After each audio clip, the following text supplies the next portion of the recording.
அதாவது 15 ஆண்டுகள் பழமையான வாகனங்களுக்கு இனி எரிபொருள் கிடையாது என அதிரடியான ஒரு அறிவிப்பு வெளியாகி இருக்கிறது. ஆனால் இது தமிழகத்தில் இல்ல, டெல்லியில். நீங்கள் கூறியது போல டெல்லியிலே 15 ஆண்டுகள் பழமையான வாகனங்கள், அது 2 சக்கர வாகனமாக இருக்கட்டும், 4 சக்கர வாகனமாக இருக்கட்டும், 3 சக்கர வாகனமாக இருக்கட்டும், அதற்கு மேற்பட்ட சக்கர வாகனங்கள் இருந்தாலும் எரிபொருள் கிடையாது, பெட்ரோல், டீசல், சிஎன்ஜி என எந்த எரிபொருளும் வழங்கப்படாது என மாநில சுற்றுச்சூழல் டெல்லி மாநிலத்துடைய சுற்றுச்சூழல் துறை அமைச்சர் அதிரடியாக ஒரு அறிவிப்பை வெளியிட்டிருக்கார். இதற்கு காரணமாக கூறப்படுவது டெல்லியில் காற்று மாசுபாடு என்பது மிகப்பெரிய அளவிலே பொதுமக்களை பாதித்துக் கொண்டிருக்கிறது.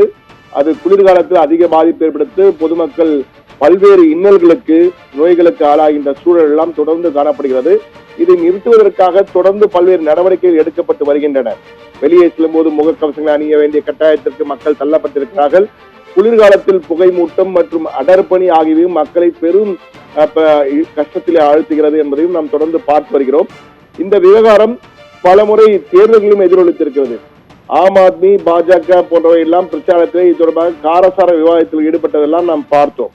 இந்த சூழ்நிலைதான் தற்போது டெல்லியில் 15 ஆண்டுகள் பழமையான வாகனங்களுக்கு பெட்ரோல் பம்புகளில், அதாவது பெட்ரோல் பங்க் என்று அழைக்கப்பட்டிருக்கிற பெட்ரோல் நிலையங்களை இனி எரிபொருள் வழங்கப்படாது என டெல்லி சுற்றுச்சூழல் துறை அமைச்சர் மஞ்சிந்தர் சிங் சிர்சா தற்போது அதிகாரப்பூர்வமாக அறிவித்திருக்கிறார். இது வரும் மார்ச் 31ஆம் தேதி முதல், இந்த மாதம் கடைசியில் இருந்து இது நடைமுறைக்கு வருகிறது என்ற அறிவிப்பையும் வெளியிட்டிருக்கிறார்கள். இந்த திட்டம் மார்ச் 31ஆம் தேதி முதல் நடைமுறைக்கு வரும். இந்த முடிவு பற்றி மத்திய பெட்ரோலியத்துறை அமைச்சகத்திற்கும் தகவல் தெரிவிக்கப்படும் என அறிவித்திருக்கிறார்கள். இதனால் அதே போன்று அந்த 15 ஆண்டுகள் பழமையான வாகனம் எது என்பதை கண்டறிவதற்காக ஒவ்வொரு பெட்ரோல் நிலையங்களிலும் கருவிகளை இணைத்து அதன் மூலமாக அந்த அளவீடுகள் எடுக்கப்படும் என்றும் தெரிவிக்கப்பட்டிருக்கிறது.